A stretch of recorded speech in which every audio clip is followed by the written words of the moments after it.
Hola, muy buenas con todos.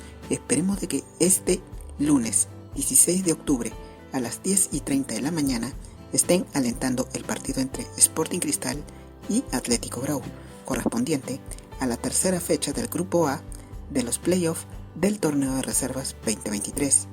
El escenario será en el Estadio La Florida, ubicado en el distrito limeño del Rímac. Esperemos de que haga un excelente partido y que gane el mejor. Mucha suerte para ambos equipos. Muchas gracias.